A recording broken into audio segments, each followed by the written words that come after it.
Hello there everybody and welcome back to Movie Squirm. Today I'm going to be doing another end of month ranking video where I rank all the new horror movies that I watched in the month of February 2025. Now I don't do these every month, but if there is 4 or more movies to talk about, I'll do a ranking video. Otherwise I'll do it in short form if there's 3 or less. But we do have 5 movies to talk about here. I don't watch every new release that comes out, but ones that interest me or ones that may be recommended or I like the look of, I'll watch them. And here we do have 3 streaming / digital releases and 2 cinema releases. 2 that I was really looking forward to, actually. Now, if you want more of these end of month rankings, I'll leave them links down below to the playlist. I just done one in January with 6 movies, I believe. Oh, it might have been more. I think it was 6 though. So yeah, don't forget to check them out as well. Don't forget to leave your thoughts down below in the comment section. I'll get back to you all, I promise. And this ranking may surprise a few people in the middle there, just a word of warning. So let's get into it now. In 5th place. In 5th place, we do have The Dead Thing, which came to Shudder on Valentine's Day, I believe. And I watched it towards more the end of the month. And I just really like the look of the poster here, to be honest. I was intrigued. I thought, you know what, I'll watch this and it'll go in my end of month ranking anyway. So at least it'll be worth watching, even if I don't like it. But my God. Guys, this isn't the worst movie of the year so far. It isn't just the worst movie I've seen in the past 5 to 10 years. It's one of the worst horror movies I've ever seen in my life. Now, maybe I just didn't see what other people seen, but I looked at the reviews on Letterboxd, and some people have given this 4 out of 5, 3.5 out of 5. There is a lot of 2s and 2.5s. I give it my most infamous half a star rate, and I hardly ever give this rating out on Letterboxd, but I just couldn't give it any more. I really did not like this movie whatsoever. So this follows a young woman who is basically struggling on the dating scene. She is on her app, swiping all the time, kind of like Tinder, but I think it's called something else in this movie. Swiping, going on dates, being very unsuccessful with these dates, and meeting all types of different men, and she just can't quite click with any of them. And she does click with one of them eventually, and he holds a little bit of a dark secret. Now, I'm going to get into too many spoilers here, but it goes down the horror route once this happens, but she becomes kind of obsessed with this guy, and he kind of ghosts her a little bit, and she wants to get to the bottom of why he's kind of avoiding her and stuff like that. But the movie will reveal more as it goes on. However, I just thought this was so uninteresting. I thought nearly every actor in this movie was really bad. I thought Blue Hunt, the main actress in the film who plays our main protagonist, she was fine, but she was a bit of an unlikable character. Most of the time, she's just on her phone like that constantly, and you're just watching someone on their phone. You know how annoying it can be when your partner is constantly on their phone or whatever, and you're trying to get their attention, or your friend at work. That's kind of what it felt like for the majority of the first act here. Also, I didn't really care because I didn't really like her so much. I didn't really care what was going to happen, whether she was going to find this love, whether it was going to work out with this guy with this past or whatever. And there was people who worked in her work who were just real slime, but well, this one main guy and everything, just unlikable characters, to be honest. I didn't like the way the movie was shot. I thought it looked really like it's a low budget indie flick, but it looked really amateur, in my opinion, the way it was done. I didn't like the score. A lot of people said they liked the score on Letterboxd and it adds to the atmosphere. Didn't work for me whatsoever. I just did not like this movie at all. I found it one of the most dullest, boring and depressing movies I've seen in a very, very long time. So unfortunately, The Dead Thing will probably be my worst movie of the year. I will be amazed if anything can surpass this for worst movie of the year. I just hated it. It just was not for me. But don't go just by my opinion, guys. There are people who like this movie and can appreciate what it's going for. But me, I just didn't like the whole art housey style it was going for either. I just couldn't pull it off whatsoever. So yeah, for me, The Dead Thing is definitely last on this ranking. Next up, we have Scott Derrickson's new movie, The Gorge. Now, a lot of people were chomping at the bit to see this film after the trailer released a few months ago, and I thought it looked okay. I thought, this could be interesting, something a little bit different. It's got Anya Taylor-Joy in, so yeah, I'm definitely there. And this sees two snipers who basically have to go to each side of this massive gorge and stay in an observation tower. And this gorge is basically the gate to the pit of hell. And these two characters are guarding it, making sure nothing gets out, and they're just armed with their snipers and other types of military weapons, but they're not allowed to talk to each other. But this released on Valentine's Day, and I can kind of see why, because there's a lot of romance involved in this movie. These two characters start to talk to each other, obviously. There's also some horror in there, sci-fi, fantasy, and kind of like a political thriller at times. So it did have a very interesting concept, I thought. These characters are going to stay here for an entire year, and once they start connecting and basically holding signs up, writing things on these signs and stuff, I thought there was good chemistry between the two.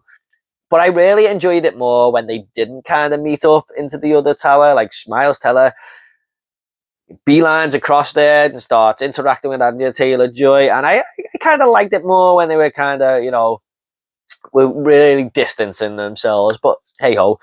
Now it did start off well. I was kind of into this movie, and in the middle of the film, it kind of goes into the horror, dark fantasy route, and that's when the movie fell apart for me. And I really did not like the whole look of the movie.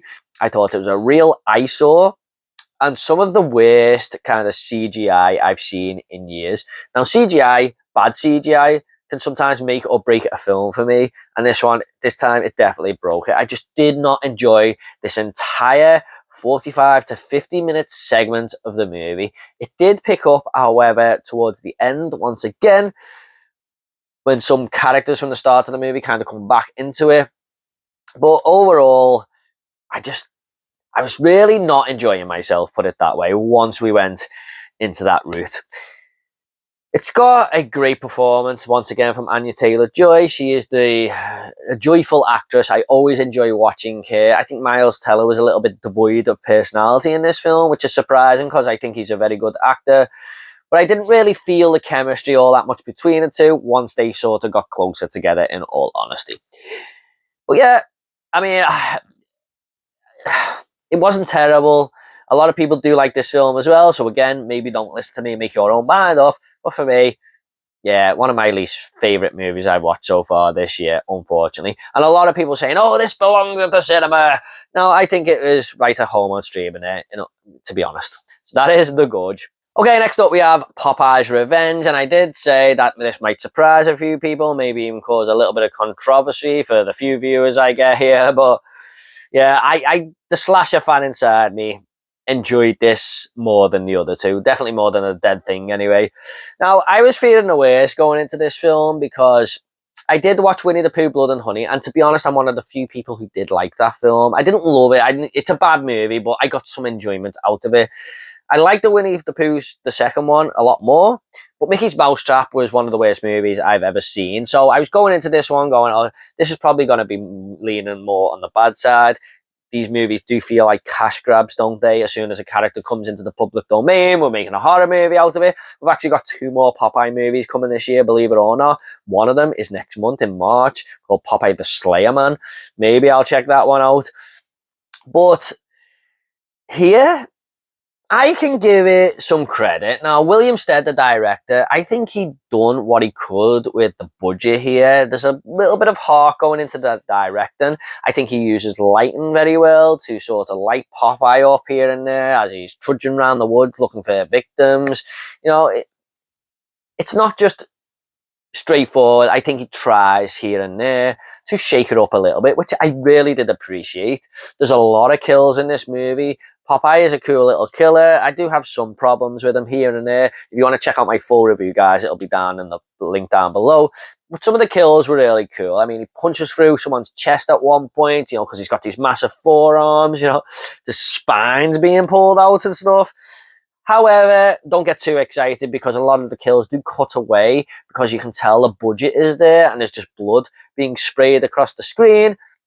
So it's a little bit of a mixed positive negative type deal with the kills there, but there are a lot of kills. There's a lot of characters here that are just there for cannon fodder.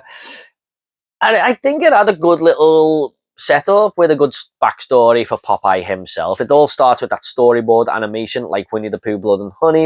And a lot of people said that was the best part of that movie. So yeah, I kind of like this little explanation and the setup in this little 3-minute segment here, in all honesty. My biggest problem was the characters. I didn't really like anyone in this movie. They were kind of nasty to obnoxious, sort of just annoying characters. The acting was okay, but it's the way they were written, and yeah, I just didn't really care for anyone here. I kind of wanted Popeye to just kill everyone, but it wasn't bad. I mean, it's more in line with the first Winnie the Pooh, Blood and Honey film than the second. It kind of has that production value, although I do think this one was slightly better made than the first Winnie the Pooh, Blood and Honey. But there's not much in it. So if you like them movies, I do think there's something here. But a lot of people will hate this film. But like I said, the slasher fan inside me kind of had fun with it. It's under 80 minutes. I think it's 79 minutes. So the movie absolutely flies by. So even if you're not enjoying it, you're not going to be in for the long haul. But I enjoyed this more than the Dead Thing, definitely. And I even enjoyed it more than The Gorge. A lot of people will call that sacrilege and say, what the hell is this guy talking about? But I'm only going to give you my honest personal opinion, guys. So in third place is Popeye's Revenge. In second place, we do have the new Stephen King adaptation of his short story, The Monkey. Now, I was really looking forward to this one, guys. I thought it looked really fun. Going by the trailer, we had Osgood Perkins in the director's chair, who's made 2 movies here within the space of less than a year. Not the most common thing for directors to do. And Longlegs was a big hit. It did make my top 10 horror movies of last year. I really did enjoy that film. I didn't love it as much as everyone else, but I really did like it. It was a solid movie. This one looked more up my street. And this sees 2 twin brothers, who are given this monkey toy. And when you wind, like a toy doll, and when you wind it up, a random person will die. And they kind of don't know that at first, but then they learn that that's what this monkey is doing. And they try and get rid of it. And 25 years later, when they're older, it kind of comes back. And yes, carnage ensues once again. Now, what I will say is this is a really fun movie for the first hour. I love the deaths in this film, where people are being decapitated and stuff. You know, really over the top stuff. Like someone will dive into a swimming pool that has just been jolted with electricity and just explode and stuff. There's a lot of gore, blood and violence on screen, and it just really does go for that fun comedy vibe. This is a horror comedy, and there was a lot of funny moments in this film that are well-placed comedic moments. It doesn't go way over the top with the comedy, but it just places them nicely. They are every couple of minutes, but you know, it's not a constant running gag. It just knows when to make you laugh and then go with the horror. Theo James was the star of this movie. I think he did a good job. But the young kid, I forgot his name, I'm really sorry. I thought he was excellent in this film. You know, the best actor in the movie by far. But when we get to the last half an hour, sadly, it goes way too dark. It forgets about the comedy, which I should like because I like horror more than horror comedies. But when I'm in the mood for a horror comedy or set in that stone, like I'm watching the horror comedy, I kind of want it to stay that way. But it just has a total tonal shift. Theo James plays another character, you know, the other brother. I really did not like his character whatsoever. And some other characters come into the movie, like Theo James' son, who I just don't like. And I didn't like the interaction with them two. And there's quite a few scenes in that third act involving them. And it tries to play on the storyline of them two getting a connection and stuff. Didn't work for me whatsoever. But the first hour, really, really fun, I thought. It was just let down by that third act. However, I do recommend this movie, guys, if you want a little bit of a fun horror movie. It's a Stephen King adaptation, which I'm always going to be there for. It just wasn't one of his best ones. However, it was still a decent time. Just a little bit of a disappointment. That is The Monkey. Up next in first place, though, we do have Heart Eyes. Now, this was a movie I was really looking forward to. I love slasher films, and this one, with the trailer, where it's showing this guy who's got these hearts for eyes, and they light up in the dark, and it comes like this thermal setting. I was like, holy shit, this movie looks awesome. And you know what? I had a really good time with this. This is actually my second favourite movie of 2025 so far, just behind Companion. I didn't absolutely love the film or anything, but it's a solid horror slasher slash rom-com, yes. Because what I will say is there's a lot of this movie that has long drawn out scenes where it feels like a rom-com film. So this sees Olivia Holt and Mason Gooding meet in this coffee shop, and they seem to hit it off a little bit there, and they go on a few dates and stuff. And you know, you kind of feeling the vibe, the chemistry and stuff like that. But Olivia Holt is really scared of getting into a relationship and stuff.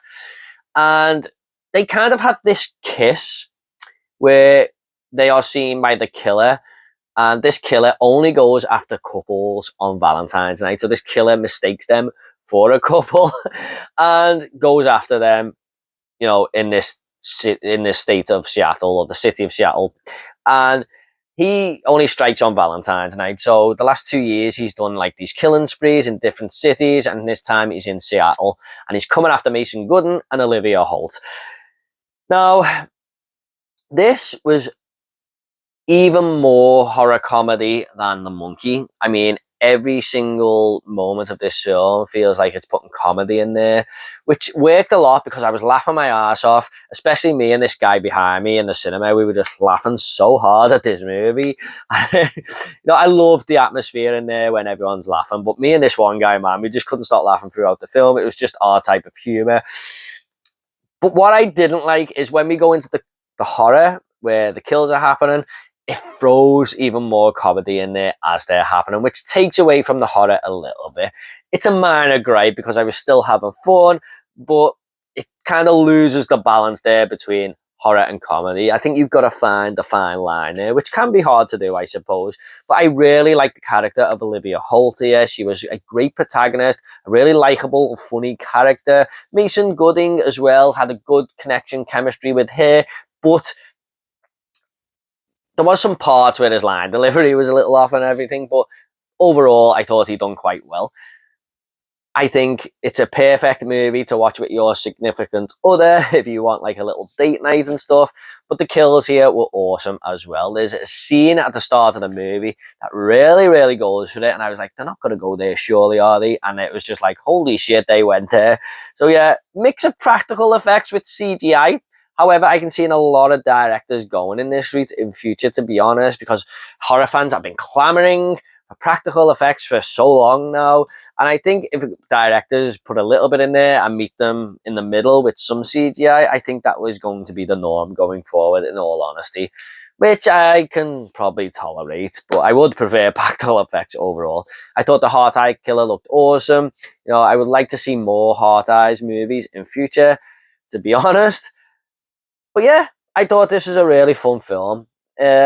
Nothing too serious. I mean, you can't, it's an over-the-top type film, but I think you can have a lot of fun with it. And it comes in first place for my end of the month ranking of February. Okay guys, hope you all enjoyed this ranking video. What do you think of these movies? What would you rank these films if you've seen them? Please do let me know. Is there any that I missed that I should check out? I don't know if I'll be doing one in March, to be honest. The only movie that's horror related that I can see coming out is Popeye the Slayer Man.